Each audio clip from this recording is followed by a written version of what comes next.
Good afternoon. Welcome to today's press conference. We have with us Prime Minister Mark Carney. He will be making an opening statement, after which we will go to the room for questions, one question and one answer. If you are in the room right now, you are already on the list. See, you have to push. There it goes automatically. Thank you, Ms. Robson. Throughout our negotiations with the United States on a new trade and security relationship, the objectives of Canada's new government have been constant. First, to protect Canadian workers and their families. Second, to reinforce the competitiveness of Canadian businesses. And thirdly, to build the strongest economy in the G7. Our negotiations with the United States have been taking place as the U.S. has been in the process of fundamentally transforming all of its trading relationships. This new U.S. trade policy has several motivations: to raise tariff revenues, to protect strategic industries, to encourage foreign investment in the United States, and to change trade and non-trade policy in U.S. partners. And to these ends, the United States has announced a series of trade actions. Those began near the start of this year with the so-called IEEPA tariffs against Canada and Mexico based on U.S. concerns about the border and fentanyl trafficking. Those were quickly followed by reciprocal tariffs on every U.S. trade partner and very high sectoral tariffs applied globally on strategic industries, including steel, aluminum, autos, and copper. The United States has also imposed substantial trade actions on the Canadian lumber industry. Now, in recent weeks, the United States has agreed a series of trade deals with a variety of countries. And these deals have several aspects in common. First, baseline tariffs that cover a broad range of goods and services that are substantially higher than those U.S. tariffs that existed before. In fact, the average U.S. tariff rate on the world has jumped from just over 2% at the end of last year to almost 16%, 8 times higher, 16% currently. Those trade deals with other countries also have limited or no relief from those sectoral tariffs in those strategic industries such as steel and autos. They include substantial commitments by the U.S. trade partners for investments in the United States and significant unilateral trade liberalization measures by U.S. trade partners. As a result of these developments, the breadth and the depth of the changes in U.S. trade policy have become more fully apparent. Specifically, under the new U.S. approach, countries must now buy access to the world's largest economy through a combination of tariffs, investments, unilateral trade liberalization, and policy changes in their home markets. Now, as in previous trade disputes, Canada has implemented a series of retaliatory tariffs. Their objectives have been to protect Canadian workers and businesses and to incentivize a negotiated settlement with the United States. Few other countries followed suit. In a positive and very important development earlier this month, just a few weeks ago, the United States reaffirmed a core commitment to our free trade agreement, CUSMA, by reinforcing that those Canadian exports to the United States that are compliant with that agreement, that are compliant with CUSMA, will not be subject to U.S. IEEPA tariffs. Now, there's a lot of acronyms in that paragraph, so let me try to summarize what that actually means. As a result of that decision by the United States, the actual U.S. tariff rate on Canadian goods is 5.6%. Compare that to the 16% global average. That remains the lowest amongst all of the United States trading partners. And more than 85% of Canada-U.S. trade is now tariff-free. So let's be absolutely clear. Canada currently has the best trade deal with the United States. And while it's different from what we had before, it is still better than that of any other country.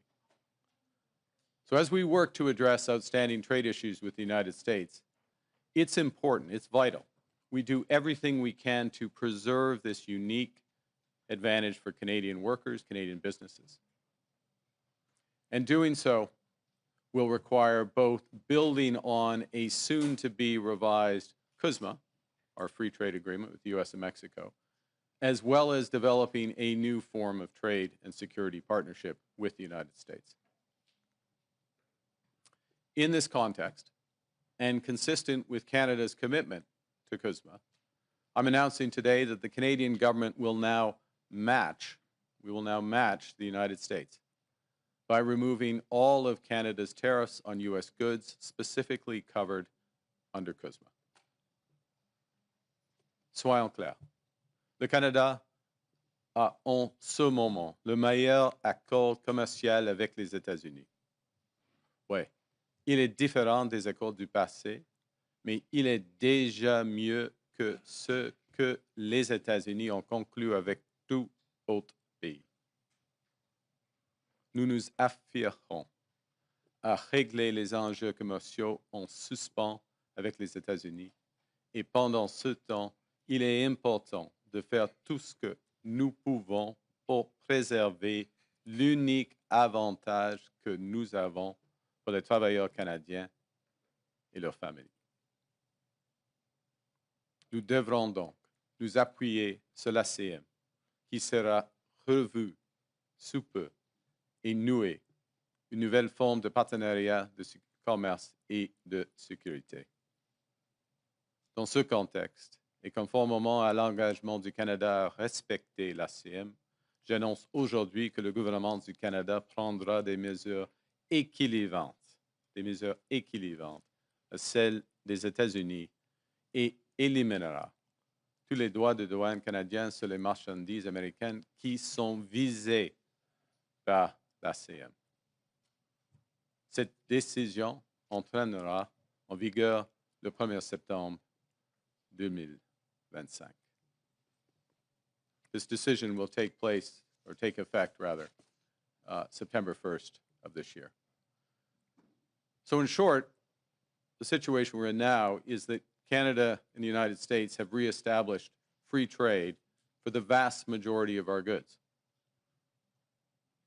Canada will retain our tariffs on steel, aluminum, and autos as we work intensively with the United States to resolve the issues there. Indeed, our focus is squarely on these strategic sectors and the future. The Canadian government will begin our preparations for the CUSMA review process that is due next year by launching new consultations starting next month to assess Canadian priorities in the new global trade environment. And in addition, following my conversation with the President of the United States yesterday, Canada and the United States will intensify our discussions to address current trade challenges in those strategic sectors and to seize major immediate opportunities for us both in trade, investment, and security. There are many such opportunities. Les États-Unis constituent l'économie la plus importante et la plus dynamique au monde. Et le Canada est l'un de ses plus importants partenaires commerciaux. Le Canada est le deuxième investisseur étranger en importance aux États-Unis et bon nombre de nos entreprises sont essentielles aux chaînes d'approvisionnement complexes qui stimulent la compétitivité américaine. Le Canada entreprend une transformation de ses capacités militaires de sécurité pour défendre les Canadiens et les Canadiens, des investissements qui créeront de nombreuses occasions d'établir de nouveaux partenariats en matière de défense et de sécurité. As we develop our new trade relationship with the United States, Canada will continue to take all measures necessary to support Canadian workers, our businesses, and our consumers. To address challenges in strategic sectors from agriculture to autos, the Canadian government will soon announce a new comprehensive industrial strategy that protects Canadian jobs, boosts Canadian competitiveness, buys Canadian goods, and diversifies Canadian exports. In parallel, we are focused on building our strength here at home, building Canada strong. The Canadian government will soon select the first in a series of new nation-building projects that will connect and transform our economy.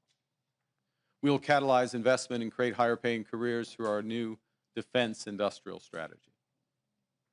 We'll transform Canadian strategic sectors that are being severely impacted by U.S. trade. We'll work to double the pace of home building in Canada, and in the process, create a new Canadian housing industry.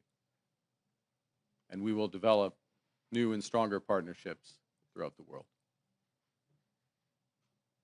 For decades, as a result of a series of trade agreements, starting with the Free Trade Agreement of the 1980s, the Canadian and the U.S. economies have become steadily more integrated, continually more deeply connected. As I've emphasized in recent months, that steady process of integration is now over. And as a result, some of our historic strengths have become vulnerabilities. We can and must adapt to this new reality. That means concentrating on trade, investment, and security partnerships that preserve our sovereignty. And it means striking new trade deals that are robust to different economic circumstances, different governments, because of the mutual benefits to both countries. In all these ways, Canada will move from reliance to resilience, building our strength at home, developing new markets abroad, creating new opportunities for Canadian workers and businesses as we build the strongest economy in the G7. And with that, I look forward to your questions. Thank you. Thank you, Prime Minister. We will go to the room for one question and one answer. We will have 20 minutes for questions. We'll start with Valérie Gamache from Radio-Canada. Bonjour, Monsieur le Premier ministre. Bon vendredi après-midi. On comprend que depuis le début de l'été, vous avez fait plusieurs concessions. Il y a eu la taxe numérique, il y a eu le 5 % la cible de l'OTAN qui a été haussée. Aujourd'hui, il y a ces tarifs qui sont abandonnés. Avez-vous des garanties de l'administration américaine qu'avec ces concessions-là, on pourra en venir à une entente cet automne, par exemple, dans un délai raisonnable? Merci pour votre question. OK. En ce qui concerne le temps, on verra. Mais ce qui est clair est que les États-Unis nous accordent le meilleur accord commercial du monde avec les États-Unis. C'est-à-dire plus de 85 % de nos exportations aux États-Unis sont dans l'état de libre-échange. Ce qui est important maintenant, c'est le secteur stratégique. Et maintenant, aujourd'hui, le gouvernement du Canada harmonise avec les États-Unis en ce qui concerne ce montant des exportations, des importations au Canada. Et ça, c'est une base officielle, avec une décision officielle du président des États-Unis il y a 2 semaines. Deuxième point, c'est le moment de cibler nos efforts dans le secteur stratégique, l'acier, l'aluminium, les autos, le bois d'œuvre. Et il y a une possibilité, il y a l'occasion d'avoir un accord stratégique avec les États-Unis, un partenariat économique et de sécurité avec les États-Unis qui concerne ces secteurs-ci avant la revue de l'ACM. Parce que la revue de l'ACM va prendre 6 mois, peut-être 12 mois, peut-être 18 mois, on verra. Et c'est le moment de régler la situation avec les secteurs stratégiques. Merci. Okay, je pensais qu'on avait juste ça. Et justement, pour l'acier, l'aluminium, ces secteurs clés, quel est le message que vous avez pour les gens de cette industrie aujourd'hui? Oui, aujourd'hui, ouais. Aujourd'hui, on garde encore les tarifs dans ce secteur. Premier point. Deuxièmement, nous venons de mettre en œuvre des initiatives, par exemple pour le secteur de l'acier, la liquidité pour les entreprises, le capital, afin de renforcer la compétitivité des entreprises canadiennes, les nouveaux programmes d'approvisionnement pour l'acier canadien, des mesures pour les travailleurs dans le secteur de l'acier, par exemple. J'ai fait une annonce à Hamilton il y a 3 semaines. Et dans les prochaines, au début de septembre, nous allons dévoiler la stratégie de concurrence industrielle pour tous les secteurs qui sont affectés par la nouvelle situation tarifaire à l'échelle mondiale. Alors, nous soutenons maintenant et nous allons soutenir les ouvriers, les travailleurs, les entreprises dans ces secteurs. Ça, c'est clair. Kyle Duggan, the Canadian Press. Mr. Carney, thank you for taking our questions. Your critics are going to say that this is an elbows down approach, that you're backing down to Trump. What are you gaining by dropping these tariffs? So the first thing to say is, let's be clear. We have the best deal of anyone in the world right now. We have the lowest tariff rate on average, a little over 5.5% versus that 16% average for the world, and in many cases much higher. We have that confirmed in an executive order of the president a few weeks ago. It's important that we preserve that. It's important that we preserve that while we focus on two things: the strategic sectors, steel, aluminum, autos, lumber, and we focus on the upcoming review and likely changes to CUSMA. So we are matching something the Americans have done here first. Okay? And it's very significant. It's unique. We get the benefit. The second thing is, and I'll take your analogy. And I have played some hockey over the years. And there is a time in a game, in a big game, and this is a big game, when you go hard in the corners, your elbows up. The time in a game where you drop the gloves in the first period and you send a message. And we've done that pretty uniquely in the world. We happen to have the best deal with the Americans right now. I'd note. But there's also a time in a game where you want the puck, you want a stick handle, you want to pass, you want to put the puck in the net. And we're moving later into the game, and we're at that time in the game. And that's where the engagement is. Thank you. And the German government says that you're going to Berlin next week. Can you tell us why you're going to Europe and what you're hoping to accomplish there? I'm very much looking forward to meeting with the Chancellor, members of his cabinet, a number of German businesses next week, next Tuesday. And it's picking up on discussions that we have had since we first met in Rome and in April, subsequently at the G7 and along the way, about how we can deepen our economic and security partnership with Germany, how we can turn the opportunities that exist already under CETA, our free trade agreement with Europe, but also across broader areas, and how we work and develop those. So I have a broader delegation with the Minister of Natural Resources, for example, will be there. The Minister of Defense will be there. The Minister of Industry will come as well, because there's a broad range of areas from critical minerals to energy and defense and security where we are intensifying our discussions with Germany. Many opportunities. As I say, it started in the spring, moves with this meeting, and we have a good partnership. Canada has a good partnership with Germany. It's been built up over the years, but it can be much, much better. And I'm confident that with this Chancellor and the focus of our government, that it will be. Thank you. Mackenzie Gray, Global. Good morning, or good afternoon now, Prime Minister.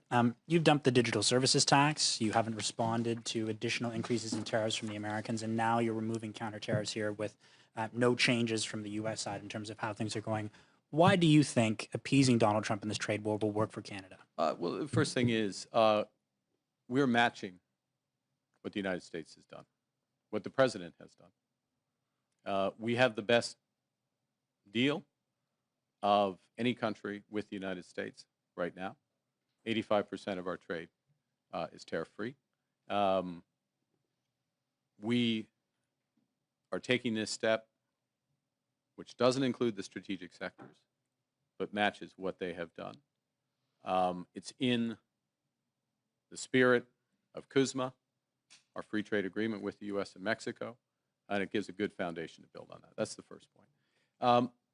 The second is that the President and I had a long conversation yesterday, and we see the opportunity to build on where our relationship already is. There's a host of areas for investment in both our economies, a host of areas on the security side that we can build on, and we intend to advance those discussions as rapidly as possible. So the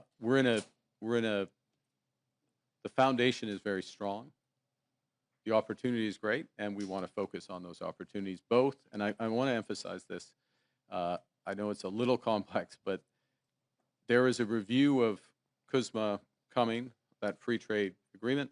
It's due to happen in the spring. Preparation should start now. We're starting our preparations. We're updating our preparations. I'm sure the other parties will soon as well. But we're not going to wait. We don't want to wait for that process for those strategic sectors. It goes back to the earlier question about Madame's question about the workers and the businesses in steel and the most affected sectors. We're very focused on those right now, taking a number of measures to support them directly in Canada, including Buy Canada, diversification, other aspects. But of course, part of this is getting to a better balance with the United States, and that's the immediate discussions we're having. At pretty much every stop during the election, you referenced elbows up and saying that was going to be the strategy you take with the Americans. You also consistently said that Donald Trump was trying to break us so he could own us. Your new argument today is that Canadians should accept basically the best of a bad deal. What's been the change? Wait. I reject the premise of that question, or your characterization of what I'm saying. We have the best deal with the United States right now. Okay, we have the best deal. Look at the numbers. Our tariff is 5.5%. We have 85% of our goods are free trade. It's not what we used to have. Nobody has a deal with the United States that they used to have. Nobody does. They have fundamentally changed. It's their right. We respect it. They have fundamentally changed their trade policy. They have new objectives. And they haven't just talked about those objectives. They put in place tariffs, and they have signed a series of trade deals, including with the European Union, including with others, that have put those into effect. Okay? So we're in a position where we have held out, not signed a deal that we don't agree with or that we don't think is in the best interest of Canadians, but and focused on, and we will remain focused on those strategic sectors to the best interests of Canada first. Of course, America will focus on the best interests of the U.S. But we do so from a position where we're respecting, with this decision, we're respecting our agreement with the United States, and we are matching what they have done. That puts us in a good position for the next phase of these negotiations. Rachel Haynes, CTV. Hi, Prime Minister. Hi. Rachel Haynes from CTV. I'd like to ask you a little bit more about what you're saying about this matching the U.S. deal or what U.S. has put on Canada. In fact, it's only matching the goods under CUSMA, but in other areas, we're not matching the U.S. at all. They have 50% tariffs on our steel and aluminum products, but we only have 25% tariffs in return. Are you going to raise those tariffs to match that? We're not raising those today. We've matched the tariffs on autos, similar structure as the U.S. We do have a difference between our tariff on U.S. steel and our tariff on U.S. aluminum. Those are part of the intensive discussions that we're underway right now. Is that something that you'd look at in the future? And also, We will look at, I'll give you 3 questions. I'll give you a short answer to that, which is that we'll look at everything. I mean, we look at our industry both in terms of how we support their retooling, their investment in the industries, liquidity for today, helping their workers, buying Canadian, diversifying markets, but of course trade policy, including with the United States, is part of that. But we're engaged in discussions with the United States about exactly those sectors. And that's what we want to advance to the benefit of our workers and our economy. and I'll make this extra Take it. follow-up Go quick. very quickly. You're talking about this putting us in a good position in the next phase, presumably the CUSMA negotiations. But as other people have pointed out, we've already folded on the digital services tax. We're taking away these counter tariffs. How is this a position of strength going into those negotiations? We're in a position. First off, I'm in the negotiations, so I have a sense of how the negotiations are. This puts us, and directly the conversation the President and I had yesterday, is that we'll be following up in short order, he and I, on the progress on our discussions. So the teams are engaged, re-engaging on this. This helps accelerate that. Look, but it's a negotiation. But there's no guarantees in these things. But the basis of this is we're matching what the United States has done.